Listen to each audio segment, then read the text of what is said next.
Kebangkitan pewaris tertindas bab 34. Di salah satu sudut ruangan mewah Hotel Diamond, Pak Tua Clark duduk di sebuah kursi di antara Norman Sanchez dan beberapa relasi bisnisnya yang tengah asyik berbincang. Suasana penuh keakraban tercipta dengan canda tawa mereka, namun suasana itu segera berubah ketika ponsel Pak Tua Clark berdering. Mendengar nada dering tersebut, Pak Tua Clark meraih ponselnya dan melihat nama Nul di layar. Dengan ekspresi bingung, ia mengangkat telepon tersebut dan menempelkannya di telinganya. "Halo, Nul? Ada apa?" ditanya Pak Tua Clark dengan nada datar. Ekspresi Pak Tua Clark berubah seketika saat mendengar laporan dari Nul. "Apa kamu yakin, Nul?" ditanyanya dengan suara gemetar penuh amarah. "Saya yakin, Tuan," jawab Nul di seberang telepon.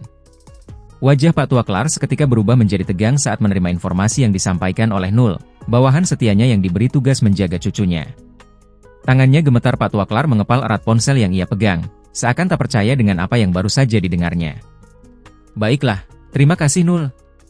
Aku akan segera mengurusnya," ujar Pak Tua Clark dengan nada berat, lalu segera mematikan teleponnya. Norman Sanchez dan relasi bisnis lainnya menatap Pak Tua Clark dengan wajah penasaran, melihat bagaimana suasana hati pria tua itu berubah drastis hanya dalam hitungan detik. Mereka bisa merasakan amarah yang membara dari sorot mata dan ketegangan rahang Pak Tua Clark. Pak Tua Clark menatap Markus dengan tatapan tajam yang menusuk kalbu. "Markus, selama ini kau sudah kubiarkan masuk ke dalam keluargaku, bahkan aku telah membantu perusahaanmu berkembang pesat. Namun, apa yang kuperoleh sebagai balasan?" serunya dengan suara lantang dan emosi yang memuncak. Seketika, suasana pesta yang sedari tadi riuh rendah menjadi hening seketika. Semua orang yang hadir, termasuk Norman, terkejut mendengar amarah yang meledak dari Pak Tua Clark. Bahkan musik yang semula menghiasi pesta pun langsung dimatikan, menandakan betapa seriusnya situasi tersebut.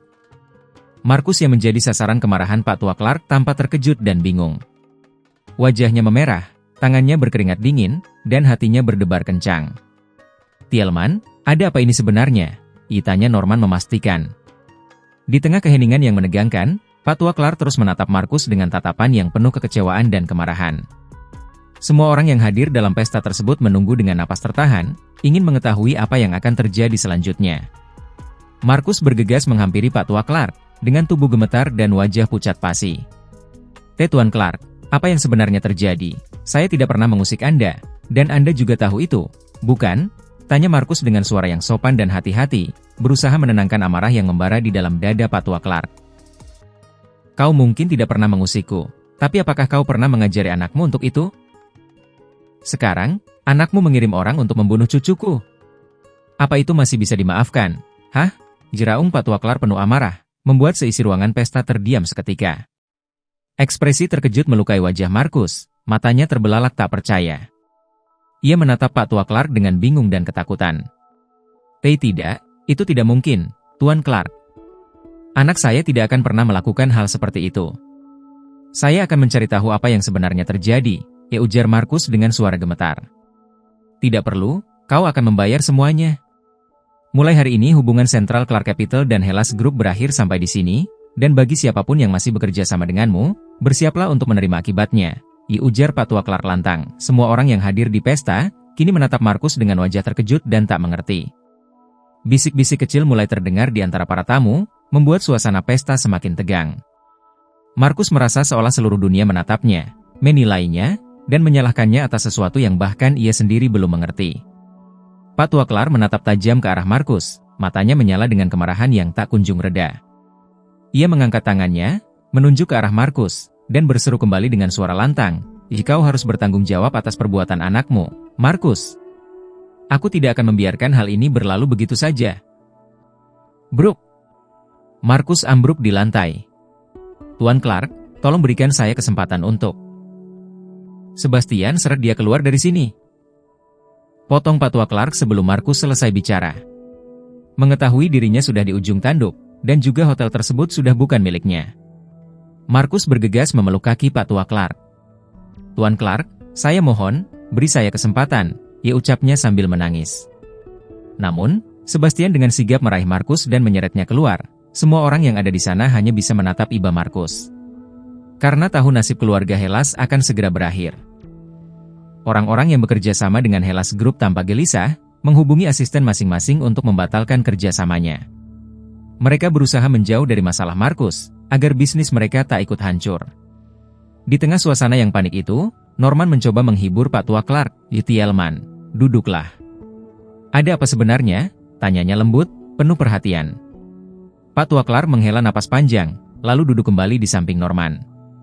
Ia menatap Norman dan menyampaikan kabar yang diterimanya. "Veronica bersama cucuku, saat dia diserang segerombolan orang itu," ungkapnya.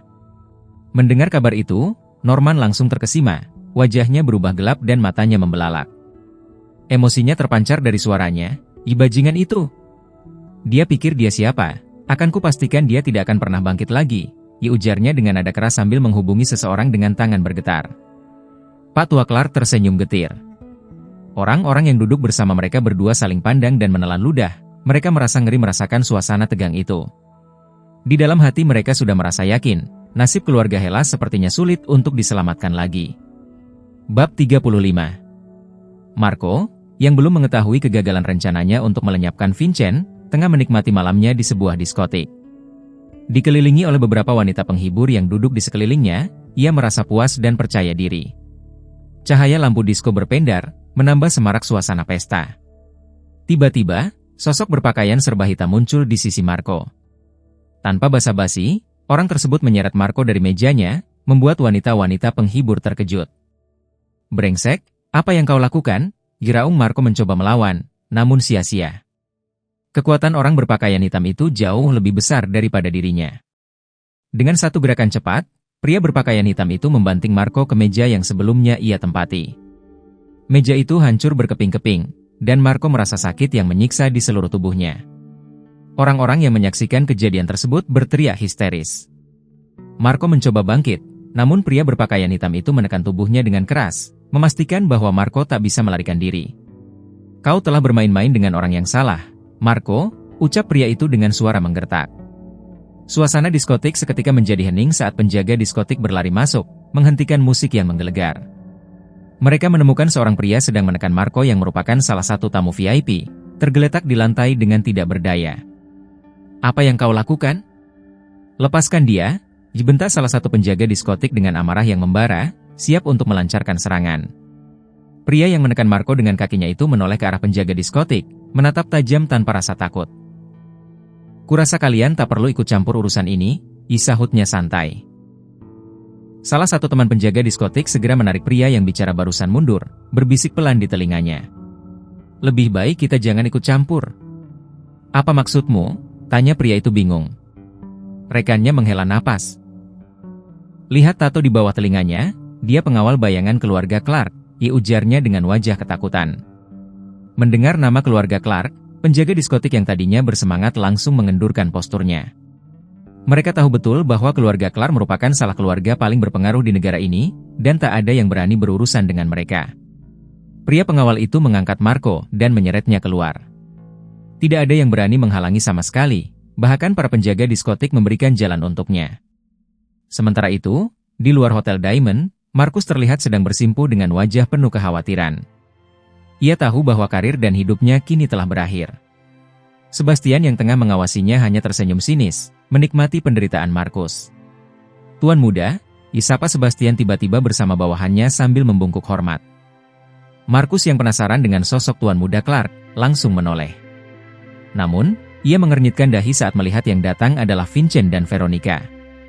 Berpikir keras, Marcus akhirnya mengerti bahwa pria yang selama ini dia anggap sebagai bodyguard adalah Tuan muda Clark yang sebenarnya. Tidak mungkin, ini pasti salah, gumam Marcus tidak percaya dengan apa yang dilihatnya. Vincent berdiri di depan Marcus yang tengah mendongak menatapnya dengan raut wajah penasaran. Suasana di tempat itu terasa begitu mencekam, detik-detik berlalu begitu lambat dan sunyi, hanya terdengar suara napas Marcus yang merasa tidak nyaman dengan tatapan Vincent yang begitu tajam dan menakutkan. Saat itulah Vincent mengulas sebuah senyum tipis.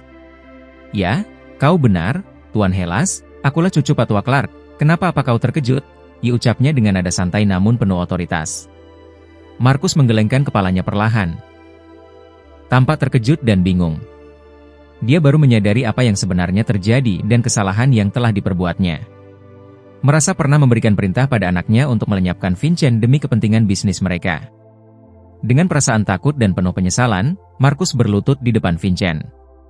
"Tuan muda, tolong maafkan kebodohan saya," Berikan saya kesempatan, ya ucap Markus dengan suara parau, seakan mencari belas kasihan. Tangannya gemetar memeluk kaki Vincent, menunjukkan betapa ia menyesal dan bersedia untuk menebus perbuatannya. Vincent melihat ke bawah, menatap Markus yang tengah meratapi nasibnya di hadapannya. Sejenak, ia merenung, mempertimbangkan apa yang akan ia lakukan selanjutnya. Markus mendongak menatap Vincent dengan wajah penuh harapan. "Tuan muda, saya akan melakukan apapun untuk Anda, saya bersumpah. Katakan apa yang harus saya lakukan, agar Anda percaya pada saya." Tiba-tiba sebuah mobil hitam dengan kecepatan penuh berhenti tepat di samping mereka. Membuat Markus melirik mobil tersebut. Seorang pria berpakaian serba hitam klus dari mobil, membuka bagasi mobil dan melemparkan Marco yang berlumuran darah tidak sadarkan diri di samping Markus. Markus yang melihat hal itu menelan ludah, anak kesayangannya diperlakukan layaknya sampah. Dia marah, tetapi hanya bisa menelan amarahnya itu, karena sadar akan posisinya sekarang. "Kau boleh pergi," diperintah Vincent tanpa menoleh. "Baik tuan muda," jawab pria berpakaian serba hitam lantas pergi dari sana. Vincent menatap Markus yang masih memegangi kakinya, namun sorot matanya tertuju pada anaknya yang terbaring tak sadarkan diri di sampingnya. "Jika kau bilang akan melakukan apapun untukku, bukan?" tanya Vincent dengan nada santai namun serius. Markus tersentak mendengar pertanyaan itu, dia segera mendongak menatap Vincent dan tersenyum lebar. "Tentu saja, tuan muda. Asalkan Anda memberikan saya kesempatan," jawabnya dengan mantap dan penuh semangat. "Bahkan jika kau harus membunuh anak kesayanganmu?" tanya Vincent lagi, kali ini tatapannya dingin dan tajam. Mendengar pertanyaan ini, sorot mata Markus berubah drastis, tubuhnya langsung gemetaran, dan diikuti dengan ekspresi yang mencerminkan kebimbangan serta ketidakpercayaan. Markus tergagap, dia menatap Vincent dengan sorot mata yang penuh pertanyaan, sementara tangannya mulai berkeringat dingin menyadari bobot perintah yang diucapkan Vincent. Bab 36. Markus terdiam, tatapan matanya yang sayu tertuju pada tubuh anaknya yang tak berdaya dengan darah membasahi seluruh tubuhnya. Perintah Vincent terlalu berat dan dia sadar tidak bisa melakukannya. Anak yang selama ini dia banggakan, kini terkapar tak sadarkan diri akibat ulahnya sendiri. Markus melepaskan cekalan tangannya dari kaki Vincent dengan wajah tak berdaya. "Kenapa? Bukankah kau sudah terbiasa menyuruh orang untuk membunuh?" ujar Vincent dengan nada dingin. Wajahnya yang biasanya lembut, kini terlihat garang menatap Markus. "Vin." Veronica mencoba menenangkan Vincent, tangannya mencekal lengan pria itu erat. Dia tahu Vincent sudah hampir kehilangan kendali atas emosinya, dan itu bisa berakibat fatal bagi semua orang di sekitar mereka. Markus mencoba menelan ludah, serasa ada sesuatu yang mengganjal di tenggorokannya. Dia sadar betul bahwa semua ini adalah salahnya, namun dia merasa tak sanggup untuk menyelesaikan masalah ini dengan tangannya sendiri. Hatinya terasa sangat berat. "Paman Sebastian, seret mereka pergi dari sini. Jangan sampai aku melihat mereka lagi, walau itu hanya sebatas papasan," diperintah Vincent dengan nada tegas. "Baik tuan muda," jawab Sebastian yang langsung memberikan kode pada anak buahnya agar menyeret Markus dan anaknya pergi dari hadapan Vincent. Markus tidak melawan sama sekali. Sembari diseret, dia terus menatap tubuh anaknya yang lemah dan tak berdaya. Hatinya hancur berkeping-keping, menyesali setiap keputusan yang telah dia ambil. Kehidupan makmur keluarga Hellas sudah sampai di titik akhir. Markus menyadari hal itu dan dia hanya bisa pasrah. Selepas kepergian Markus, Vincent tampak menghela napas dan menatap Veronica dengan wajah yang seperti biasanya. "Apa kau takut denganku?" tanyanya memastikan. Veronica yang masih mencekal lengan baju Vincent mengangguk pelan, matanya berkaca-kaca. "Aku tidak mau kejadian dulu terulang kembali, dan kau melupakanku lagi," jawabnya sembari menghambur kepukan Vincent. Vincent tidak tahu apa yang sebenarnya terjadi dengan dirinya, kenapa dia sampai melupakan Veronica. Namun, potongan-potongan ingatan yang dia dapatkan secara bertahap, membuat dirinya semakin yakin kalau Veronica adalah wanita pertama yang mencintainya sebelum dia kehilangan ingatan dan bertemu dengan Lydia. Keesokan harinya, kota Aldasia heboh dengan berita runtuhnya Hellas Group. Para pebisnis di kota itu bergunjing-gunjing tentang bagaimana Marco secara tidak sengaja menyinggung orang paling berkuasa di Aldasia, Tuan Muda Clark. Di sebuah kafe tak jauh dari Central Clark Capital, para karyawan perusahaan itu pun asyik membahas berita panas tersebut. Mereka duduk di meja bundar sambil menyeruput kopi dan menggigit roti panggang. "Wah, apa Marco bodoh? Kenapa juga harus menyinggung Tuan Muda Clark?" ujar salah satu karyawan dengan nada heran. "Menurutku bukan bodoh, tapi dia tidak tahu siapa Tuan Muda Clark," karena beliau selalu menyembunyikan identitasnya, ditimpal seorang karyawan lain yang mengenakan kacamata. Dari meja sebelah, terdengar seorang wanita berkomentar. Tapi kalau begitu, Marco harus lebih berhati-hati dalam berbicara. Jangan asal menyinggung orang, apalagi Tuan Muda Clark yang digadang-gadang akan menjadi penerus Pak Tua Clark. Kamu benar, itulah kenapa kita harus menjaga lisan, karena kita tidak tahu kapan akan bertemu kesialan seperti itu, timpal rekannya. Suasana di kafe semakin ramai dengan beragam pendapat mengenai kejadian tersebut. Mereka saling berdebat dan menganalisis alasan di balik kehancuran Hellas Group. Namun, tak ada yang tahu pasti apa yang sebenarnya terjadi antara Marco dan Tuan Muda Clark. Seiring berjalannya waktu, berita tentang Hellas Group dan Tuan Muda Clark terus menyebar luas, dan menjadi perbincangan hangat di berbagai kalangan. Sementara itu, Vincent baru terbangun dari tidurnya, matanya masih terasa berat saat dia menggosoknya. Ketika pandangannya mulai fokus, dia terkejut melihat Veronica duduk di tepi ranjang, menatapnya dengan penuh perhatian. "Kau sudah bangun?" tanya wanita itu lembut, seraya meraih tangan Vincent untuk memeriksa luka tusukan di telapak tangannya. "Lukanya belum kering, kita ke rumah sakit ya, takutnya malah jadi masalah," ujar Veronica khawatir. Vincent menatap Veronica lekat-lekat, dadanya terasa hangat oleh perasaan yang sudah lama tak ia rasakan. Ada seseorang yang benar-benar peduli padanya seperti ini, membuat hidupnya kembali berasa berarti. Veronica menyadari tatapan Vincent yang terlalu lama, mengernyitkan dahinya. "Kenapa?" tanyanya, seraya tersenyum lembut. "Apa kau mulai tertarik dengan?" Belum sempat Veronica menghabiskan kalimatnya, matanya membelalak lebar saat tiba-tiba Vincent mendekat dan mengecup bibirnya dengan lembut. Bab 37. Mata Veronica terbelalak saat bibir Vincent menyentuh bibirnya secara tiba-tiba. Pemuda itu mengecupnya dengan lembut. Tubuh Veronica seketika membeku, jantungnya berdebar kencang. Dia hanya mampu menatap pria itu dengan mata terbuka lebar. Vincent akhirnya melepaskan kecupannya. Senyum mengembang di wajahnya, matanya menatap Veronica dengan penuh kelembutan. "Aku akan mencobanya, Veronica," ucapnya dengan suara lembut, kemudian menggerakkan tangannya untuk menyisipkan rambut Veronica yang terurai ke sela telinga. Veronica, yang masih terkejut, tersentak sadar. Maksud kamu?" tanyanya dengan suara gemetar. Vincent mengangguk pelan. "Bukankah itu yang kamu mau, menjalin hubungan denganku?" "Aku akan melakukannya," jawab Vincent, menatap Veronica dengan serius dan penuh tekad. Dalam keheningan ruangan itu, Veronica mencoba menahan rasa gembira yang memenuhi dadanya. Di hadapannya, Vincent tersenyum tipis dengan pandangan yang lembut. Rasa bingung dan bahagia bercampur dalam hati Veronica. "Kak, kamu yakin?" Akhirnya Veronica bertanya dengan semangat, takut itu hanya mimpi.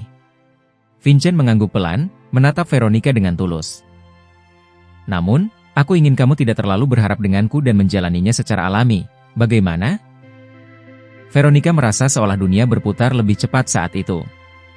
Jantungnya berdetak kencang, dan senyuman tak terbendung merekah di bibirnya. Dia langsung mengangguk-anggukan kepalanya dengan penuh semangat. Tentu saja, Vincent. Aku akan menjalaninya dengan senang hati." Meski Vincent tidak mengingat masa lalunya, tetapi Veronica merasa bahagia karena pria yang dicintainya itu mau memulai kisah baru mereka dari awal lagi. Dalam hati, Veronica berjanji akan menjaga hubungan ini dengan sepenuh hati dan menciptakan kenangan indah bersama Vincent lagi. Sementara itu, di sebuah kafe dekat hotel tempat menginap Zaki Adelrai, terlihat dia sedang duduk menemui Sheva Clarkson yang sedang menyesap kopi. Keduanya terlihat serius, namun ada rasa penasaran yang terpancar dari mata Sheva. "Bagaimana Zaki? Apa kau melihat pewaris itu?" tanya Sheva dengan sorot mata ingin tahu. Zaki mengangguk pelan, kemudian menyesap minumannya sejenak sebelum menjawab. "Tentu saja, aku langsung tahu saat Veronica menghampirinya seperti pelacur," diucapnya sembari mengepalkan tangan erat, kesal karena Veronica lebih memilih Vincent daripada dirinya. Sheva menyeringai, menunjukkan rasa puas karena rencananya mulai berjalan. "Jadi, apa kamu setuju dengan tawaran yang aku berikan kemarin?" Zaki menatap Sheva dalam-dalam, lalu berkata dengan tegas. "Aku setuju. Tapi, kau harus memastikan setelah semua bekasnya aku serahkan, kau harus menepati janjimu." Sheva tersenyum lebar, menyodorkan tangannya untuk bersalaman dengan Zaki. "Tentu, aku akan memastikan itu." Zaki menatap tajam Sheva yang duduk di hadapannya dengan senyuman licik di wajahnya. Tangannya yang terulur mengajak Zaki untuk berjabat tangan sebagai tanda kesepakatan. Meskipun Zaki tahu bahwa pria di depannya ini tidak bisa dipercayai sepenuhnya, namun demi mendapatkan hati Veronica, dia rela mengambil risiko. Dengan ragu, Zaki menjabat tangan Sheva sambil menatap matanya yang tajam.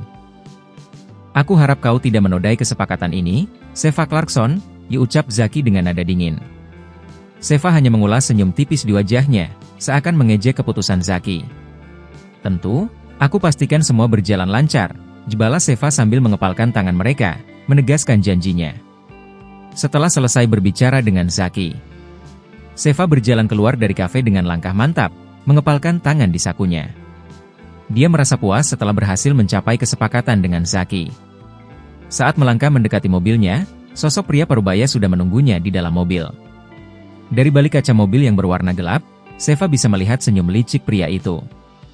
Mobil mewah berwarna hitam itu terparkir dengan tenang di tepi jalan, menunggu sang pemilik. Begitu pintu mobil dibuka, aroma kulit yang khas langsung menyambut hidung Sheva. Ia duduk di kursi depan dan menutup pintu dengan perlahan.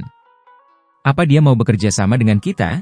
tanya pria di dalam mobil dengan suara serak dan nada sinis. Sheva bisa merasakan kegembiraan yang terpancar dari wajah pria itu. Sheva mengulas sebuah senyum yang penuh percaya diri. "Memangnya apa yang tidak bisa kulakukan, Ayah?" jawabnya bangga sambil mengeluarkan berkas yang dia dapat dari Zaki. Berkas itu tampak rapi, berisi informasi yang mereka butuhkan untuk menjalankan rencana mereka. Pria yang dipanggil ayah oleh Sheva tersenyum licik, mata sipitnya memancarkan rasa puas. "Kau memang anak ayah yang pintar.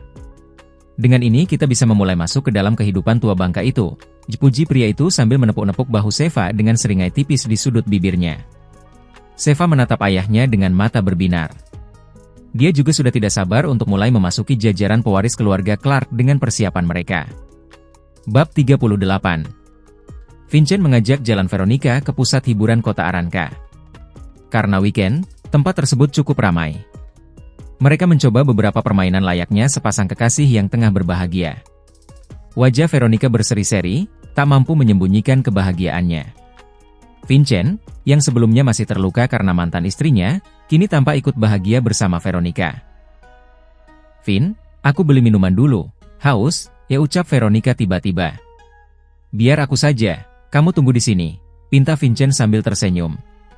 Veronica mengangguk sambil tersenyum simpul, merasa diperlakukan istimewa oleh Vincent. Ia duduk di sebuah kursi, menunggu Vincent yang sedang mengantre di gerai minuman. Sementara itu, Vincent memilih minuman kesukaan mereka berdua dan membayarnya. Setelah beberapa saat, Vincent kembali dengan membawa 2 gelas minuman. Veronica langsung tersenyum lebar, mengekspos gigi putihnya yang rapi. "Terima kasih, Vin," ucapnya sambil menerima minuman dari Vincent. "Tidak masalah," balas Vincent, juga tersenyum dan duduk di samping Veronica. "Semalam aku melihat kamu begitu akrab dengan kakek, apa kalian sedekat itu?" Veronica menatap Vincent dengan seksama. "Kenapa? Apa tidak boleh?" "Bukan begitu, hanya saja aku merasa seperti orang bodoh. Kamu tahu semuanya tentang aku, sementara aku tidak tahu apapun tentangmu," jawab pria itu sembari menyesap minuman di tangannya. Veronica menggelengkan kepalanya sambil tersenyum, dia menatap Vincent lekat-lekat dan mengingat kejadian saat pria di hadapannya itu mengalami kecelakaan karena menyelamatkannya. Masih teringat jelas di ingatan Veronica, pada saat Vincent mendorongnya agar tidak tertabrak mobil, sebelum akhirnya dia hilang ingatan seperti sekarang. Salah satu alasan kenapa Veronica belajar di luar negeri, karena dia ingin menjadi wanita yang mandiri dan bisa mendukung Vincent dengan sepenuh hati. Karena dia tahu suatu saat nanti pasti akan banyak orang yang mengincar pria itu saat identitasnya sebagai pewaris keluarga Clark terekspos sepenuhnya. Namun, mimpinya itu sempat pupus saat mendengar kabar jika Vincent telah menikah. Tetapi sekarang mimpi itu kembali terbuka, sehingga dia tidak akan melepaskan kesempatan itu lagi. "Kamu tidak apa-apa?" tanya Vincent, melihat Veronica yang tampak terdiam dan terpaku padanya. Mendengar pertanyaan Vincent, Veronica tersadar dan langsung tersenyum lebar. "Tentu aku tidak apa-apa." "Yuk, kita lanjut lagi," ajaknya sembari meraih tangan Vincent dan bangkit berdiri bersama. Vincent menuruti kemauan wanita itu, mencoba sebisa mungkin untuk membuatnya bahagia. Akhirnya, Veronica membawa Vincent ke sebuah toko baju mewah dan mengajaknya mencoba beberapa pilihan. "Ini sepertinya bagus." "Oh, ini juga bagus," ucap Veronica semangat, menggantung beberapa potong baju di dada Vincent. Seraya berpikir, dia berkata, bagaimana kalau kita beli semuanya saja? Jangan berlebihan, ambil salah satunya saja. Tegur Vincent pelan, menunjukkan sikap hematnya yang sudah melekat, bahkan setelah ia menjadi kaya raya. Vincent? Tiba-tiba, suara orang yang menegur Vincent menghentikan aksi mereka. Mereka berdua menoleh dan wajah Vincent berubah ketika manajer tempat ia dulu bekerja muncul bersama seorang wanita muda. Hahaha, ternyata benar itu kau, Vincent, ejek manajer itu sambil melirik Veronica dari atas sampai bawah. Senyuman sinis di wajahnya membuat suasana menjadi semakin tegang. Mencoba meresapi cacian yang ditujukan padanya, Vincent memicingkan matanya seakan-akan mencoba mencerna perkataan sang manajer. Lantas, dengan tegas dia berkata, tidakkah Anda sudah keterlaluan? Manajer tersebut tertawa sinis sambil menatap Veronica, lalu kembali menatap Vincent dengan wajah yang sombong. Nona, daripada menghabiskan uang dengan pria miskin sepertinya, lebih baik bersamaku saja yang setara denganmu, dan tentunya aku bisa membelikan banyak barang untukmu, tanpa kau perlu menghabiskan uangmu. Kembali sang manajer mengejek dengan rasa puas terpampang di wajahnya, seolah menguasai situasi. Manajer itu mendekat ke Veronica, bergandengan tangan dengan wanita yang selalu menempel padanya. Veronica menangkap tatapan penuh kebanggaan dari wanita itu yang sudah menenteng banyak tas belanja. Jika kau mau, apapun akan kubelikan untukmu, seperti aku membelikan barang untuk dia, ucap si manajer sambil merangkul wanita di sampingnya dengan erat. Veronica mengernyitkan dahinya, kemudian menatap si wanita di samping pria parubaya itu yang tampak sangat percaya diri dan tidak tahu malu sama sekali. Dia bisa melihat kesombongan dari sorot matanya. Vincent ingin buka suara, tetapi Veronica melangkahkan kakinya ke depan, mengecilkan jarak dengan si manajer. Dia menatap pria itu dengan seksama, mempelajari bahasa tubuhnya. Anda sangat dermawan sekali tuan, apa Anda yakin akan membelikan apapun untukku? Tanyanya dengan suara menggoda, sambil menggigit bibirnya dan secara perlahan membenarkan kerah baju si manajer. Mata manajer itu melebar, percaya bahwa Veronica seolah mau dengannya. Pilihlah yang kamu mau, aku akan memberikan semuanya, ujarnya percaya diri, sambil mengibaskan kartu ATM-nya, menunjukkan kekuatan yang dimilikinya. Dengan senang hati, Veronica mengambil kartu ATM itu dengan gerakan anggun, tersenyum mempesona. Ia lalu mendekati kasir untuk membayar. Manajer yang melihatnya pun mengejek Vincent.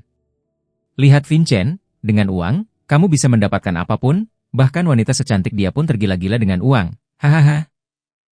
Vincent tak menggubris ejekan mantan manajernya, matanya fokus menyimak gerak-gerik Veronica. Ia tahu latar belakang Veronica, bahkan gadis itu memiliki black card yang sangat eksklusif. Namun, tak lama berselang, kasir tiba-tiba berkata, maaf, Nona. Saldo kartu ini tidak cukup untuk membayar pakaian yang Anda pilih, apa ada kartu lain? Ucapan itu membuat mantan manajer Vincent yang sedang tertawa terhenti seketika dan langsung mendekati Veronica dengan wajah bingung. Tidak mungkin. Saldo di kartuku masih banyak, alatmu itu yang rusak, bentak manajer itu marah pada kasir. Coba lagi, pintanya. Kasir pun menurut, mencoba kembali dan terdengar bunyi yang menandakan kalau saldonya tidak cukup. Tidak mungkin, ini hanya beberapa potong baju. Tegur manajer itu dengan wajah menggelap. Veronica menyilangkan tangannya di depan dada, memerhatikan mantan manajer Vincent yang sedang marah-marah dengan kasir, lantas berkata, apa kau tahu berapa harga pakaian ini? Pria parubaya itu menoleh ke Veronica. Apa maksudmu? Semahal-mahalnya baju ini. Ucapannya berhenti saat wanita yang dia bawa membisikkan harga baju yang diambil Veronica. Matanya langsung membelalak lebar dan menelan ludah seketika. Vincent yang melihat itu hanya tersenyum tipis, karena kini ia mengerti apa yang sebenarnya dilakukan Veronica. Dia pun berjalan mendekat ke kasir dan menyodorkan black card miliknya. Aku yang bayar.